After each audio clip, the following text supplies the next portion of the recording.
Ever wondered if your advertising dollar is really working for you? If your ad would have been here, you and more than 4 million people would be listening to it right now. Contact ads at xzoneradiotv.com. All Hit Radio.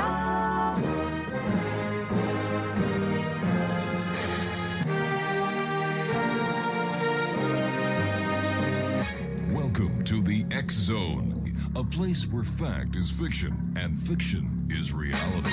Now, here's your host, Rob McConnell.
And welcome back, everyone. Before we get to our guest this hour, I would just like to remind everyone listening who lives in the southwestern part of Ontario that there are people calling up saying that they are with Bell Canada and that they will be coming to your home to upgrade your router. Now, this is a scam. Bell Canada has told us they do not use this excuse to come. They will not get you to go to your computer and using Google, type in this website. It's a scam. What happens once you go to Google, you type in the URL that these people give you, they have complete access to your computer. And they will rip you off, and they will take any money that they can find through your computer. So please, if you get a call from anyone representing themselves as a Bell Canada employee that they want to upgrade your service or your router, do yourself a favor. Get their telephone number. Don't go to the computer. Do not do anything they say. Get the telephone number, and 9 times out of 10, according to what we have found out, they will hang up right away. Once they hang up, please call Bell Canada Security or the Niagara Regional Police, or if you're listening to us outside of the jurisdiction of the Niagara Regional Police, please contact your local law enforcement agency. Let them know what is going on. But whatever you do, please do not go to Google and type in any URL that you are given over the phone. The reason why you want their phone number is, number one, if it is Bell Canada, which it won't be, they will give you a Bell Canada number, and then you just call back to Bell Canada. But whatever you do, please be careful. This is one of the scams that are now being used by criminals to rip you off of every single penny you have.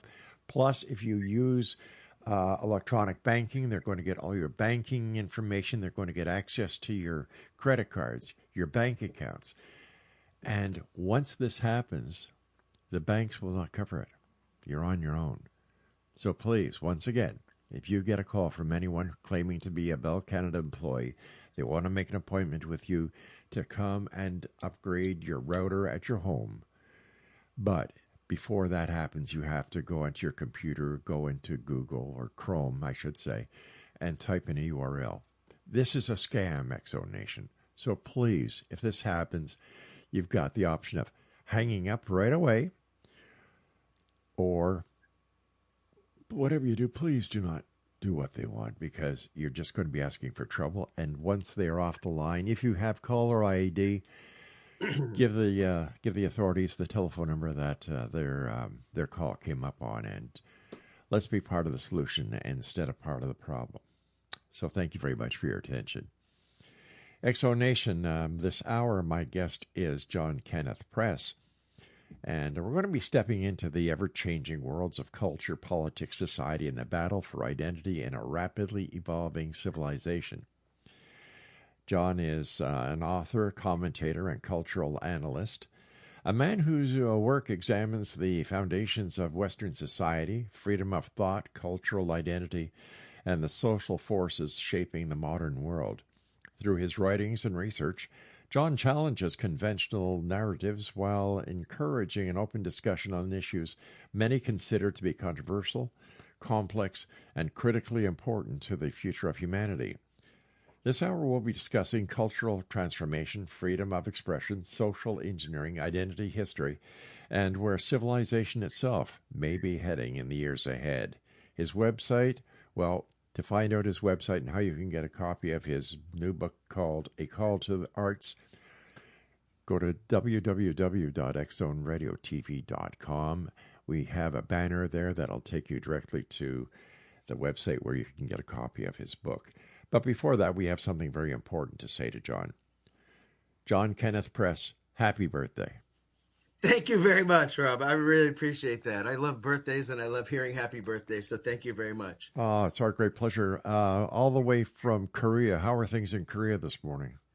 Korea's fantastic. It's a beautiful season. Last week it was raining. Now it's sunny, and I'm looking out my window, and it's a beautiful country, and I love being here. How did you end up being in Korea? Aren't you an American? I'm an American. It's a very long, complicated story, but about 30 years ago, I was a monolingual history teacher, just gotten my degree, and I couldn't find work. Mm-hmm. And I opened up the Sunday papers. I don't know if you remember, the Sunday papers used to have want ads. Yeah. And there's, frustration, interview after interview, and there's an ad saying, come to Korea. I thought, okay. I called, and they said, please. And the rest is history. Did you find a big cultural change when you went from the United States to Korea? The biggest cultural change is that this is Korea. The people here are Korean. Mm-hmm. The language is Korean.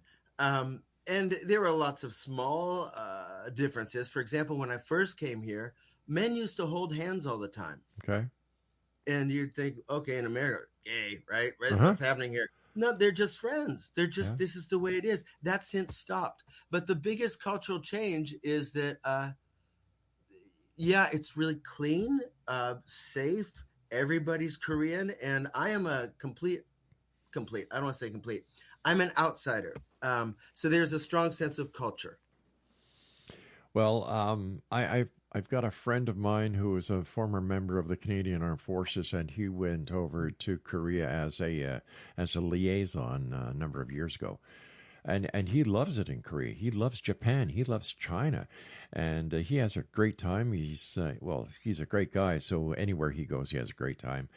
And he was telling us at supper a couple of nights ago that the culture in Korea and Japan and China is not as perceived by the Canadian and American audiences as seen through the lens of the media. Yeah. How so? Well, Canadians and Americans, as far as I know, have a totally different outlook on Korea. For example, the cities aren't clean, and the people are a little standoffish at time, and yet, from whatever I heard, that was negative through the eyes of the media. Being there, as far as he was concerned, everything was great. Everything is Yeah, clean. it doesn't get No, cleaner than the food is Seoul. super. The people are friendly, accommodating, and like it's great to hear. And doesn't surprise me that the media screws up stuff. And Absolutely. And yeah, as a Korean-centric person, I'll tell you the stereotypes are true about Japan and China, but Korea is the best. Okay, no, they're all pristine yeah. and safe. Well, The how warm are the people? It depends a lot on you, right? that's right. On how open you are and what you expect. Ultimately, you will never be Korean because Korea is a racial term. It's a racial Mm-hmm. nation. Japanese are Japanese people. The Chinese are Chinese people. Yeah. You will never be a Chinese person. But that said, you can have a fantastic life in China and you won't be harassed. If you're not overly sensitive, you have a great time here. I would imagine it's like that wherever you go. It's how you treat them, and how they treat you is just a reflection of your own way of handling new people, new situations. I always go in with a positive attitude, so wherever I've gone, I've never had a negative attitude. You're a professor, Yes. okay? And what is your specialty? What do you teach? Well, I teach English language, which is basically conversation. The fault of the Korean education system here is that they prepare for tests. So they're steeped in grammar, details of grammar that are very arcane, but they've never practiced. So we talk and talk and talk. And before I taught culturism, I taught political science, I taught film, Wow. but after COVID, everything constricted. After COVID, I'm just teaching what I was hired for. Really? English. How did COVID affect Korea? I think it exasperated tendencies that were already there. I think in general, Asians have more social anxiety, and this has been researched, and it is truth from a genetic perspective. There's more social anxiety, so there's more of a withdrawal. Either you're with a group, so you don't stand out, or you're alone. And I think after COVID, Korea became a lonelier place for many. Unbelievable. You and I have to take our first break. John, please stand by. I'm looking forward to sharing the rest of the hour with you. Thank you so much for taking time to be with us tonight. And once again, from everyone here at CanCom Broadcasting, as well as Relmar McConnell Media and the Exo Nation, happy birthday to you.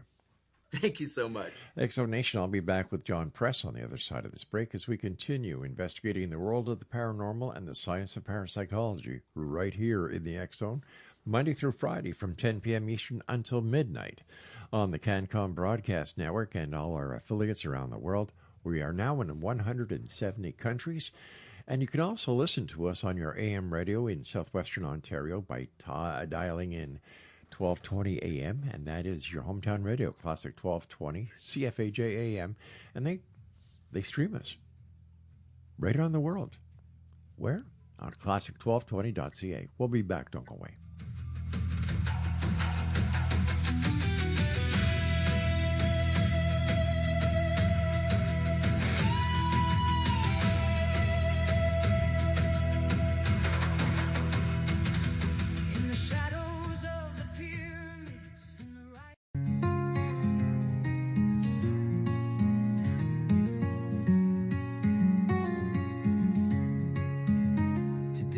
Gather, the candles are bright.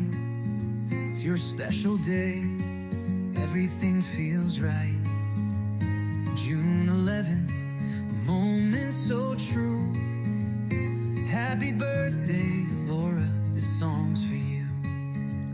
You're my best friend, my partner, my light. Through every storm, you make life so bright. With every laugh, with every tear, you fill my days with all the cheer. Happy birthday, Laura, with love from my heart. You're the sweetest gift, a true work of art. Thank you for everything.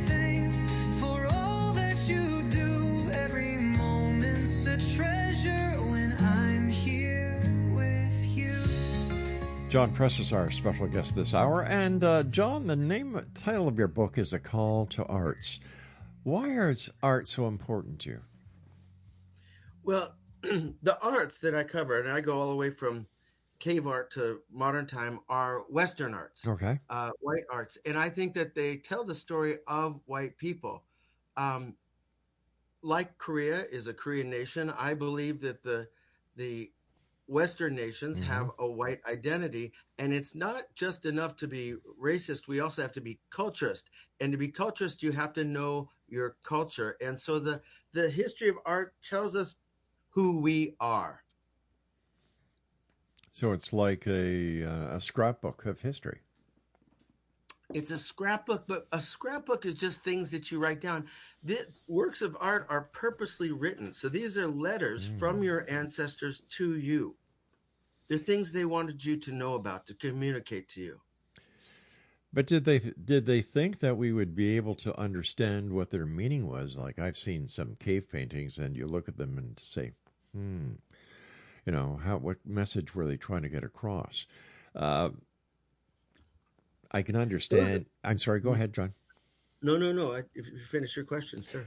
I was just wondering, was this part of the developmental process of evolution as let me see, as depicted by these pictographs? Well, it's certainly part of evolution. I believe that the fact that almost all of the early paintings are coming out, cave paintings we're talking about, are coming out of Europe, points to a special nature of the white people who have created almost everything, all inventions, all great art. I think our art is superior to all other arts. What happened in those caves? It's hard to know, but I'll tell you something interesting that I thought about while researching this. The caves are dark, right? I mean, that's obvious.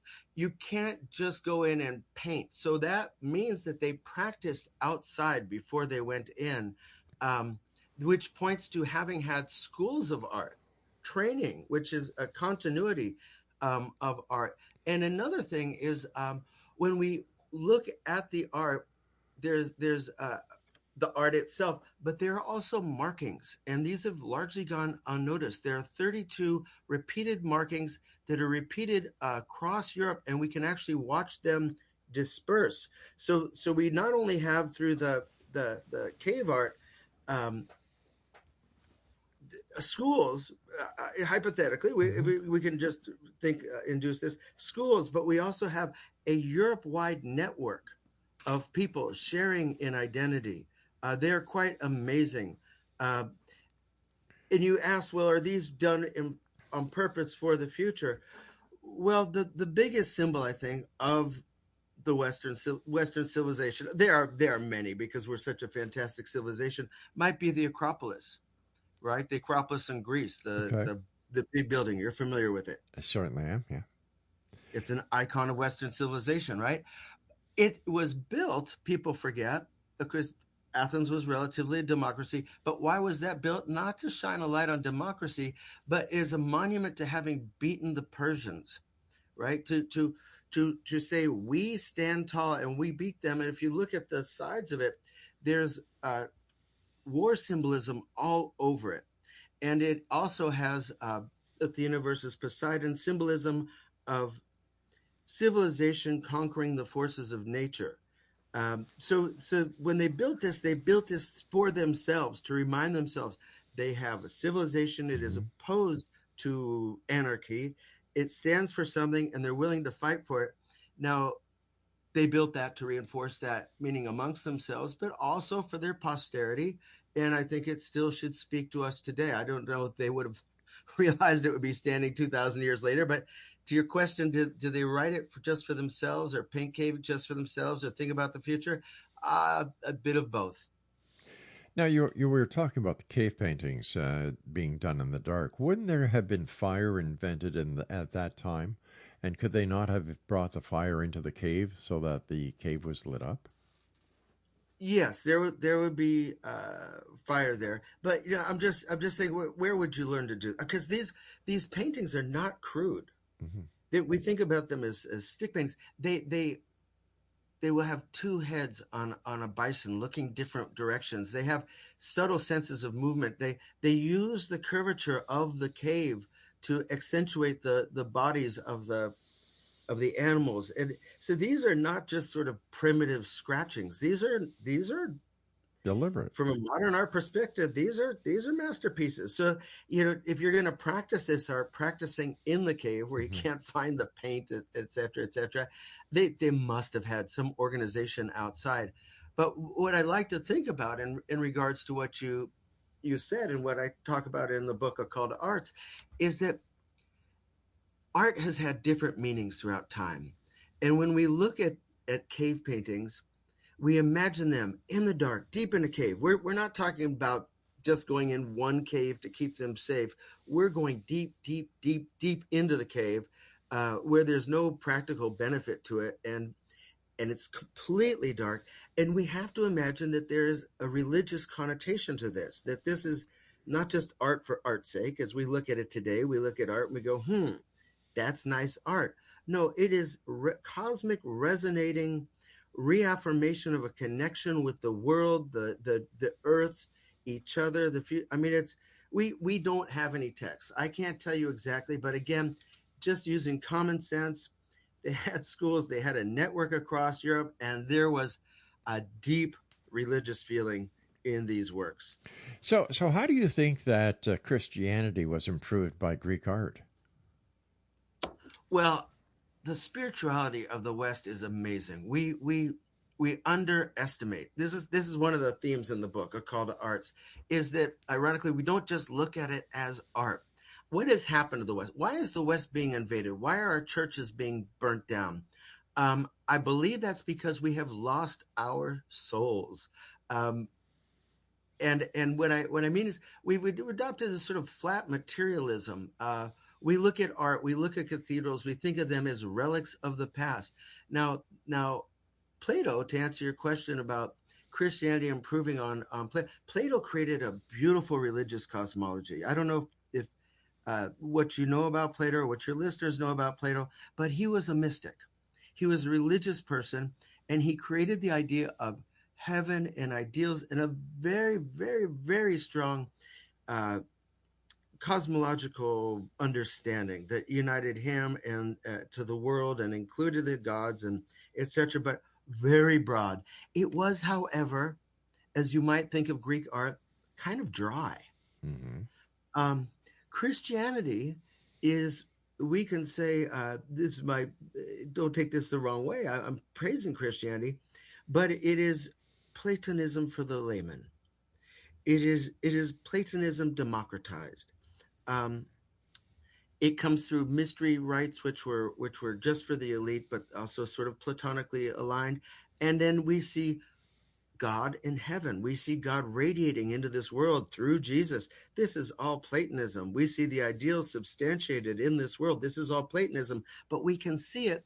And moreover, if you look at crucifixion, we can feel it. Platonism and Greek art, I love it. Dry. It's for the erudite. Christianity is, oh boy, if you don't feel that, if you don't look at a crucifix and feel that, if you don't understand that there are ideals in heaven and God and a sense of mission and a miracle of life, I don't know what to tell you. You're a materialist. Get out of it. Exactly. You know, you asked about our listeners and their knowledge of Plato. The majority of our listeners have a reference to Plato, and that is Atlantis. You know, that's about the only connection to Plato that our listeners have. But to know that there's more to it, to him and what he was trying to accomplish in his lifetime, you know, it's very interesting. But just let me do a little bit of a caveat here. What is your impression of Plato's Atlantis? Real or fiction? Okay, so I'm going to answer that with something you might find shocking. Okay. The Old Testament is based on Plato's work. It's a metaphoring of Plato's work, Well, specifically wait a the second. Timaeus. Hold on here. Okay, The Old Testament is based on Plato's work, and yet the thank you. Old Testament was written way before Plato was even born. No. The Old Testament, this is not in my book, so this is a totally different topic, but I'm Okay. happy to go there. The Old Testament, the Septuagint, was written in 270 BC. Now, this is Septuagint. What is that? That's the Greek version of the Old Testament, right, for the libraries in Alexandria. It is supposedly a translation of a very ancient Old Testament. We don't have any evidence for that ancient Old Testament. The only evidence we have is the Bible tells you it's very old. Well, Yeah. Plato tells you when you write a holy book, tell people it's very old, that they're going to venerate it. So does this mean that the Bible is a work of fiction? Well, Rob, I don't know what you mean by fiction. I'm not trying to play games here, but it's a long conversation, and so we live in metaphor. We never have direct. We live in a mindscape. We live in a world of values. You see meaning, and that meaning comes from your spirit. What is fiction? Is it? I'll give you an example. Is there a God? Did God create the world? Did the Absolutely. miracles talked about in the Bible, did they really happen, or is this all part of Plato's extension of his work with Atlantis? You know. Well, first of all, I do want to say that. So again, this is very broad. So forgive me if I don't directly answer exactly what you want. But so the Atlantis story is tied to, it's the last chapter of the Timaeus, which is one of Plato's last books. Okay, speaking about last, we're coming up to our last minute here, so I have to go for a break. Exonation, our guest is John Press. Very interesting man, and the name of his book is A Call to Arts, and we have a link on our website at xzoneradiotv.com where you can click on it. It'll bring you right to the publisher's site where you can get a copy of his book. The X Zone, a place where people dare to believe and dare to be heard, Monday through Friday from 10 p.m. until midnight, right here on the CanCon Broadcast Network and your hometown radio, Classic 1220, CFAJ AM, streaming at classic1220.ca. Every tear, you fill my days with all the cheer. Happy birthday, Laura.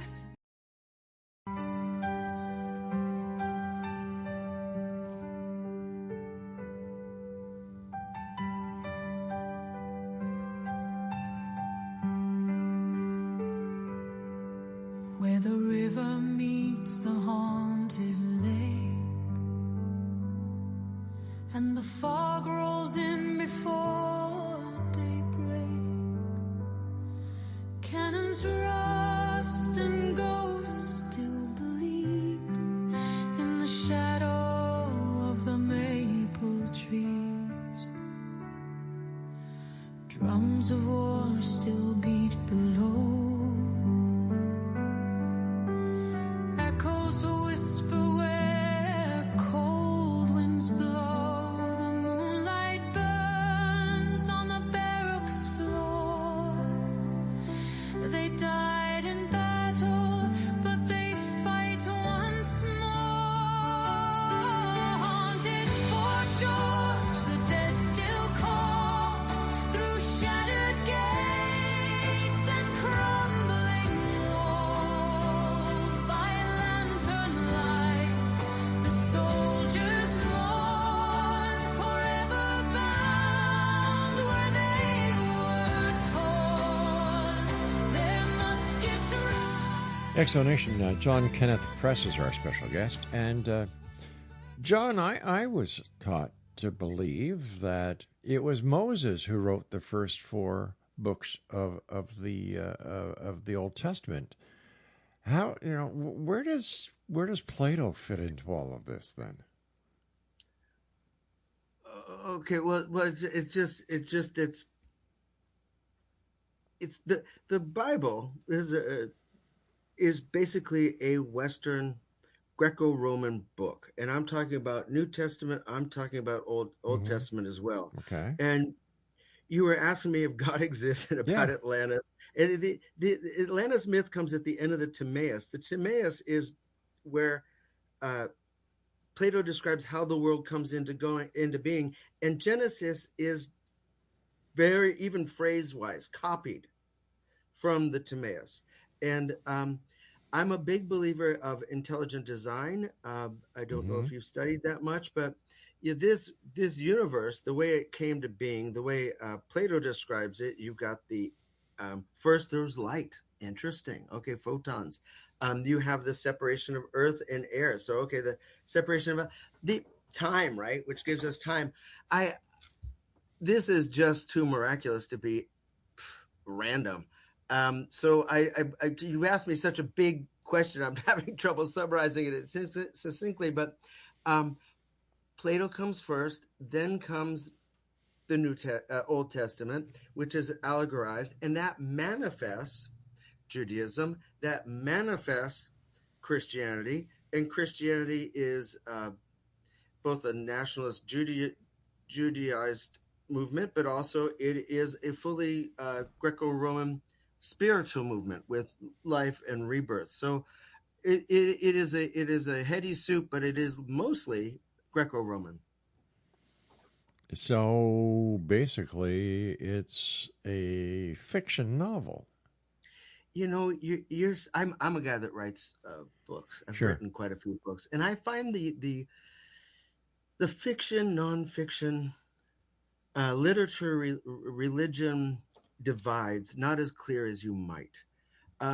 Do we?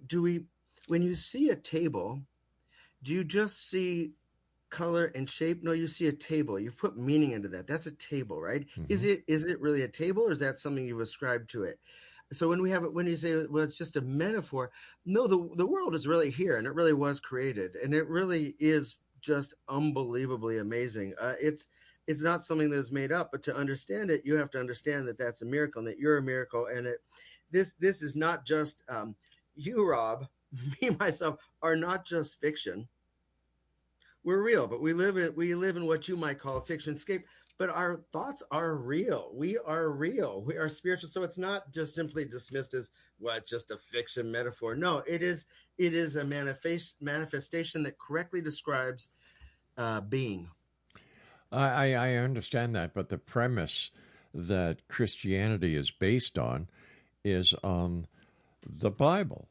And if the Bible wasn't written as Christians have been told throughout the centuries by the first four books being written by Moses, if that is not true, then how can we take anything else that the entire Christian religion is based on, this book, being not true? Doesn't that make the entire religion based on a fallacy, on a lie? Okay, let me ask you this. Yeah. So my book is called A Call to Arts, and Right. it goes through Greek art, it goes through Roman art, it goes through the Dark Ages, so-called Gothic, the Renaissance. Did all of that happen? I mean, we have evidence. We have the Gothic cathedrals. Yes, definitely. Did it happen? Did it manifest out of understanding? Is it real? Was the understanding real? Was it fiction? Does it not really exist? We to compartmentalize real and not real in the way you're doing, I think, is a disservice to life itself.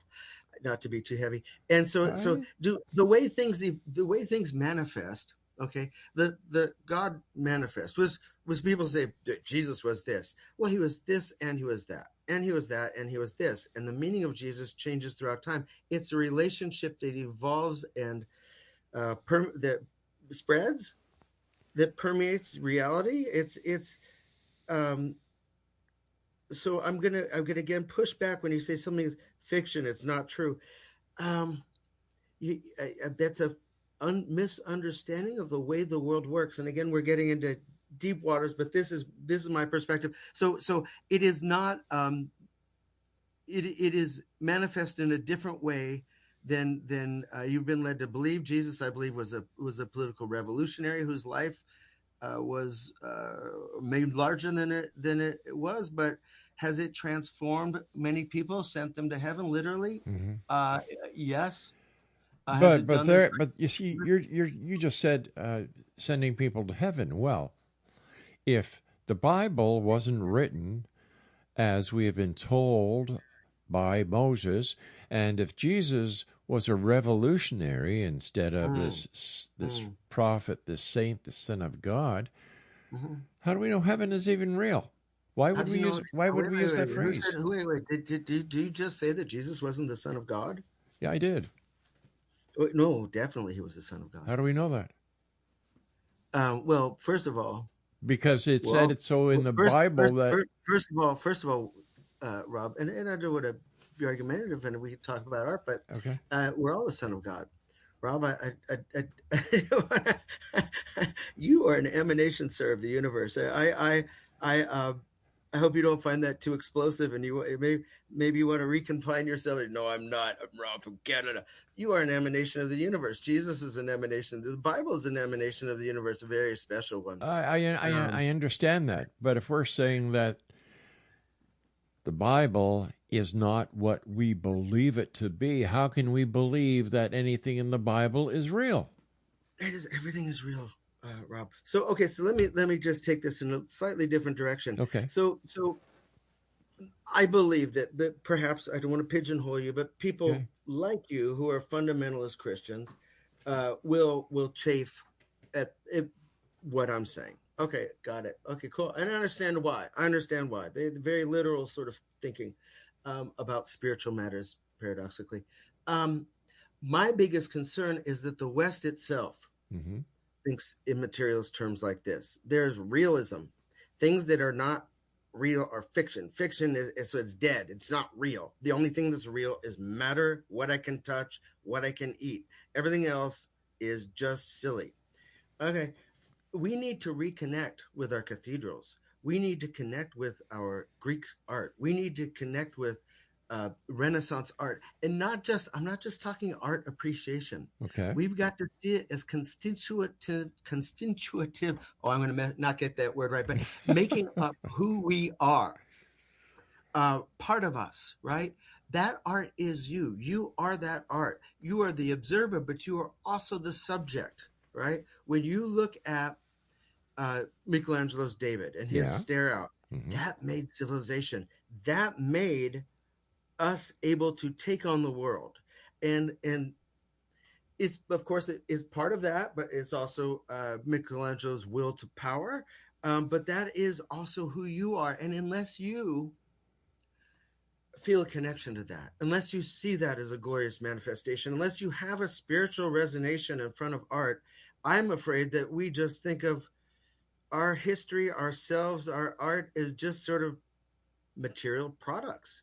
And I'm kind of surprised, to be honest, Rob. I would think that from what I know of your show, that you would have a sort of spiritualist bent. But anyhow, wait a second here. Hold on here. Hold on. Whoa. I don't make this about you, but I believe as a civilization. Hold on here. Give me 1 second. Let me finish No. My show. My show. No. My show. Okay, go ahead. All right. You're the one who told us, the audience, that it was Plato that wrote the first 4 books of the Bible, not Moses. So it was you. Based on Plato. All right, based on Plato. Well, then who wrote the Bible? Well, that's a very good question. That's a very big question and a very big mystery. It was probably in the form it's in. We're talking Old Testament. There are 70 scribes in 270 BC who wrote it. Now, what sources did they use? They used quite a few sources. So did they just invent it whole cloth? No. And did Yahwehism, I won't say Judaism, Yahwehism exist prior to the writing it down? Yes. Again, it's a deep thing, but mostly, and then did it ever get edited? Sorry, yes. So no, the idea that I don't think the idea that Moses didn't single-handedly write everything, including about his own death. I don't think that not being literally true makes the Bible smaller in any way. I think it makes it explosively huge and great. And and that I wish that people would see that they are a part of this explosively huge and great unfolding. I think people do, but not the I way hope that you do. okay. You see, But my you feeling is when people go to, so if you look at the museum, the churches across Europe, they're largely museums now. sure. The people they despite themselves when they walk in, they feel a resonation, but they think well, this is all myth. This is all silly. It's not, I'm not Christian anymore. And why, I start my book, asking about why are the churches across Europe being, burned down? Why is Europe becoming less and less a Christian white area? When a dam breaks, you don't blame the water. The water floods. That's what it does. The dam has to be strong, and we have to reinvigorate our connection, our spiritual connection with our ancestors, with our art, with Christianity, with Platonism, with all of these things. And yeah, I don't think that people today buy a literist version, but that doesn't mean that what we're reading in the Bible doesn't mean our art history, doesn't mean our philosophies, it doesn't mean our mystery religion, doesn't mean these things aren't real and true. All right, stand by. We've got to take our final break for this hour. Exonation, John Kenneth Price is our special guest, and we will return as we continue this very interesting conversation here on the X Zone with yours truly, Rob McConnell, from our broadcast center and studios in St. Catharines, Ontario, Canada. Don't go away. Echoes whisper where cold winds blow. The moonlight burns on the barracks floor. They died in battle, but they fight once more.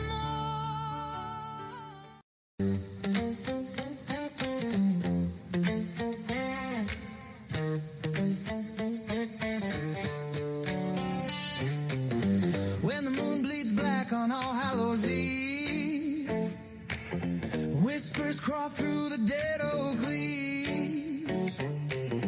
Candles flicker in the graveyards of bread,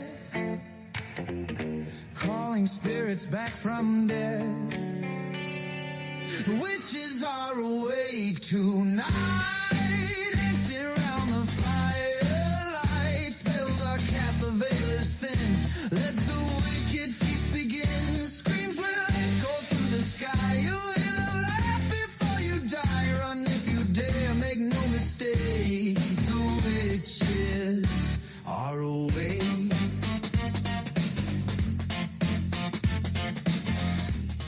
Welcome back, everyone. John Kenneth Price is our special guest this hour. And Kenneth, I admire your love of art. I really do. Thank you. And you certainly put a different spin on it than I would imagine most people do when they look at a cathedral. I'm sure that most are in awe when they take a look at the work that's gone into it and the significance that the cathedral has in the area where it's located. But don't you think it's time that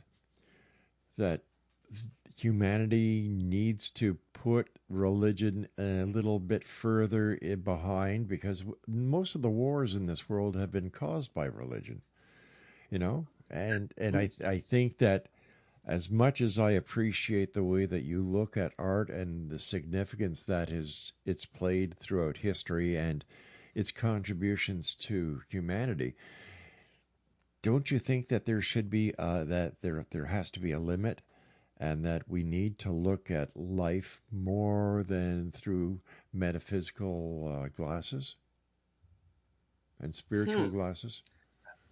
Okay, so you're saying, should we have an anti-spiritualist vision? No, I'm not. No, I'm sorry. Go ahead, sir. Okay, I'm not. So I don't know. I completely disagree, and I might be getting your premise wrong. So forgive me if I do. But I believe we become entirely too materialistic, and there's a great continuity between science, between paganism, Platonism, philosophy before Christ, and Christianity, and it is of the highest spiritual level, and it has created the greatest goods, the greatest works of art, and that is in no way evil. And I think it needs to be protected and grown. I think that Europe needs to find itself. It needs to reawaken itself. Now, does Europe need to conquer Africa? No, that's not its business. I'm not a big fan of Africa. Islam needs to be kept at bay, and Islam can do what it wants. But Europe, I'm not concerned really with humanity. I'm concerned with Europe. When Europe dies, the values that we have of humanism, those are Christian values. They're not going to survive when Islam takes over. They're not going to survive under the Chinese. I believe if you want to protect humanity, you got to protect Europe. And the way you do that is not by abandoning our history, not by erasing our traditions and melding them into something that's sort of amorphous and some worldwide feel good while your enemies are doubling down on Islam. I believe what you do is you reinvigorate, you reconnect with your civilization's history. And that in our case is Christianity. Of course, we have science and paganism, and paganism and Christianity, I've tried to indicate, it's one big story, and science doesn't deviate from it. It comes out of it. So we got a lot to grasp onto, a lot to be proud of, and this sort of evening out of everything, and not realizing how distinct we white people and our heritage, our spiritual heritage are. That's a problem, and we need to turn our cathedrals back into places of worship. We need to turn our museums into places of worship. Half of the artworks in the museums come from places of your worship, and they've been pulled out and put in these dry, sterile environments where people look at them and have a very lukewarm reaction. And part of that is that they don't understand their tradition, and part of that is you don't need to understand it. They don't attend to their traditional rituals. They don't attend to church, and I think we need to get back to that. Well, isn't it possible that the reason people are losing interest in church and the number of people going to church each and every year decreases because the church has not kept up with society, has not kept up with culture? It stays way in the past. Au contraire, it's grabbing onto as much modernism as it can. I think that it's less natural law, far behind ordaining women, accepting divorce, all sorts of things. Yeah. I believe it's done its best to keep up with modernism. I believe this Pope is quite a social justice Pope, and quite welcoming of immigration, thinks all religions are the same, and I don't see that at all. I do think, though, that there's sort of, for example, evolution, right? People are big believers in evolution, and they say, well, that means the Bible isn't true. First of all, I'm not a big fan of evolution as it's a big discussion, but as presented in schools. But also, I don't think that those things, again, I don't think that makes the Bible fictitious. Has the West evolved and grown like a flower? Absolutely. Could you call that evolution? Absolutely. Could you call that natural? Could you call that natural evolution? Absolutely. Doesn't mean it's not a spiritual rose with beautiful texture and smell and scent and so forth. So I think that a lot of it is, again, materialism. This idea that, well, evolution has proven we're all monkeys and there's no spirit and we're all just machines or animals, which, take your metaphor. And yet the church maintains and holds on to a lot of its art. It maintains and holds on to a lot of its, what's the latest news I saw the other day, where the Vatican is the largest corporation in the world. It owns property all over the world. And I look at this and I say, well, if the Vatican is this rich and there's so many people who are hungry, who are homeless, why doesn't the Vatican sell its property and give the money to the poor and do what Jesus would have done? So how can people really appreciate? How can people really appreciate religion in today's society? Jesus, when they said, "Oh, she's wasting expensive perfume on us," he said, "The poor will always be with us." I'm not a materialist, so I'm not so big into redistribution of materials. That's a materialist position. But I am a spiritualist. I am a culturist. a racist and a culturist, and I believe that they got a lot of problems. And the wealth is not a problem. It's not. It's. I don't know. Do you think the Pope actually believes? Do you think he celebrates? It's hard to say, but I believe that we have to re-inhabit our traditions. I don't know if you're familiar with Rupert Sheldrake, but he talks about patterns of traditions and invigorating our churches via participation, and the Spirit will grow out of that. I would plead why churches are being burnt down partially because there's no one in them. I would, as a first step, because spirituality is something that grows, even if you don't believe. If you're a materialist and you feel like, oh, I don't have enough. Evolution happened. I'm just a monkey. I'm a machine, a computer, and I don't have enough money. Spend your weekends. Just if you care about Western civilization, if you care about art, if you want the legacy to continue, spend an hour a week in a church, please. And it may develop, it may grow. And once all the churches are burned down, once our artworks are vandalized, you can't recreate them. The Renaissance was built on refining all of art. But if our art is gone, if our churches are gone, we are left amnesiacs. We have nothing to rebuild upon. So I just think it imperative that we become again religious, and I'm not going to say that's a bad thing. And I don't mean religious. I mean spiritual. Religious, to become have a relationship with the church, a relationship with each other, a relationship with our past. And if you're an intellectual, Plato. If you're not, each other in Christ. Okay, why do you? What do you think of Hitler's art? Hitler's art it's a really interesting. First of all, if you've seen his art itself, it is technically great. It is empty and cold, and if you look at his architecture, it's so cold. What it lacks in both cases in his watercolors, people. He has no people. That's why he didn't get allowed into the Vienna School of Art, for which he applied twice and was rejected twice. His buildings, though, did create community. They created fantastic community. You have to realize his dry buildings are just a backdrop.